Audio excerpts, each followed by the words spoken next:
Hi guys! Another day, another vlog at ngayon nga ay napakaganda ng araw para magkaroon ng bakasyon at ngayon nga guys ay papunta kami ngayon sa Cebu City. Sa Cebu City nga pala ako guys pinanganak at syempre ang tagal-tagal ko nang hindi nakabalik doon. So more than 10 years na akong hindi nakabalik sa Cebu City guys. At syempre kasama yung PFD kids, ayan nga ay tuwang-tuwa sila no na paakyat kami ng eroplano kasi nga guys pangalawang beses pa lang nila makaakyat ng eroplano. So ayan guys tuwang-tuwa sila at excited sila kasi nga naman after ilang taon ngayon pa lang sila makapunta sa Cebu City guys. Ayan, thank you Lord talaga guys kasi maganda yung panahon ng aming pagbakasyon ngayon. So mag-i-enjoy talaga kami kasi hindi maulan. Isa rin pala sa reasons guys kaya pumunta kami dito sa Cebu City dahil a-attend kami ng awarding. Isa nga pala ako guys sa awardee. Kaya naman guys dito sa Cebu City ay hindi lang bakasyon aming pumunta kundi business din. Sa Cebu City nga pala ako pinanganak guys pero 1992 nang lumipat na kami dito sa Puerto Princesa. Kaya ayan, excited ako ulit makabalik sa Cebu City.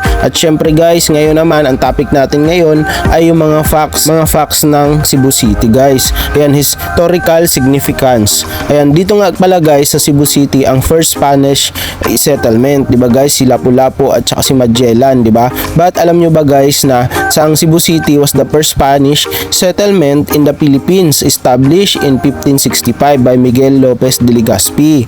Syempre guys, ang Cebu City ang birthplace of Christianity in the Far East. Ibig sabihin nun guys, yung unang Christianity ay natatag sa Cebu City. Yun nga guys ay yung pagdating ni Ferdinand Magellan noong 1521. At syempre guys, ito yung nag-introduce ng Christianity dito sa Pilipinas. Kaya guys, itong Cebu City, birthplace ng Christianity. Syempre guys, kung dito dumaong si Magellan, ay dito naman matatagpuan yung oldest fort. Ang pangalan ng oldest fort ay Fort San Pedro, built in 16th century. Ito yung oldest in the Philippines. At syempre, nandito rin guys yung oldest street.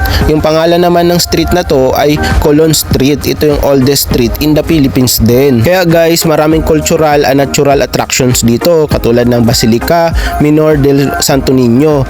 Yung Basilica houses na to guys, ito yung oldest religious relic in the Philippines sa Santo Niño di Cebu. Sa ngayon guys, may mga unique features nga ang Cebu. Ito ang Cebu lechon na napakasarap naman talaga ng lechon na ito. At syempre guys, yung binabalik-balikan natin yung Sinulog Festival. Ito ay one of the biggest festivals in the Philippines, celebrated annually in January. So tuwing January siya dinaganap. At syempre guys, yung mga tao dito guys, yung Cebuanos ay warm hospitality. So kapag pumunta ka dito ay napaka-warm ng kanilang pagtanggap sa at. Ayan guys, talaga namang nag-enjoy yung mga bata dyan sa hotel na yan. So nagpapasalamat kami kay Kuya Romel at kay Ate Krista sa kanilang pag-asikaso sa amin, pagsundo at pandilibre. Maraming salamat po Kuya Romel at Ate Krista. God bless you more and more blessings to come po sa inyo at inyong pamilya, kay Isra at kay Sam. At pagkatapos nga namin sa hotel guys, ay pumunta kami dito sa isang theme park. Ang pangalan ng theme park na to ay Anjo World. Ayun nga guys, ang daming mga rides dyan at syempre nag-enjoy din ang mga bata, gayon na din kaming mga adults. Kaya nagpapasalamat ulit kami kay Kuya Romel at kay Ate Krista sa kanilang paghatid sa amin dito at pagsama. Ayan guys, yan yung mga sinakyan namin. Ayan si James guys, si PFD James ay kala mo ay kaiyakin na. Ganyan na yung mukha niya pero naiiyak na yan guys, natatakot na yan. At syempre si Zoe ay kalmado lang. Ayan guys, so dyan nga guys, sumakay kami sa mga rides at syempre nag-enjoy ang mga bata. Tinatawag din pala guys yung Cebu City na Queen City of the South kasi nga guys dito yung mga known for its rich cultural heritage, stunning natural beauty and bustling urban life. Ayan guys, grabe talaga guys, grabe ka lago at kaunlad ng Cebu City. So approximately guys, yung sa 2020 census, yung population ng Cebu City ay umaabot sa 964,169 people. At yun nga guys, yung location nito ng Cebu City ay eastern coast of Cebu Island, Central Visayas region. So yung language dito guys ay Cebuano, Filipino at English nga guys. magagaling talaga mag-English yung mga Cebuano. At dito nga guys, yung climate dito ay tropical with hot and humid weather year around. So ayun guys, kung kayo tayo ay makabisit dito sa Cebu guys, marami talagang mapapasyalan tulad ng Taps.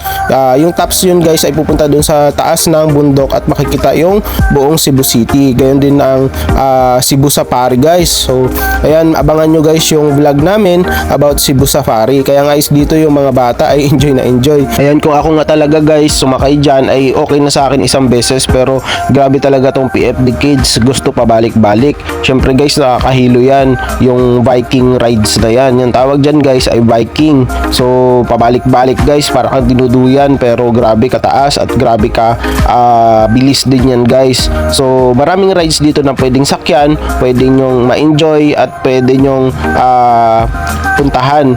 Mayroon din silang unli guys, kung gusto nyong unli yung inyong sakay pwede rin siya, or kung budgeted lang ay mayroon lang silang package, limited lang pero makakapasok na kayo. At syempre yan guys, ito nga guys yung bump car, ito isa sa nag-enjoy ako, yung magsasakay kayo sa isang sasakyan at magbubunggu-bungguan kayo guys.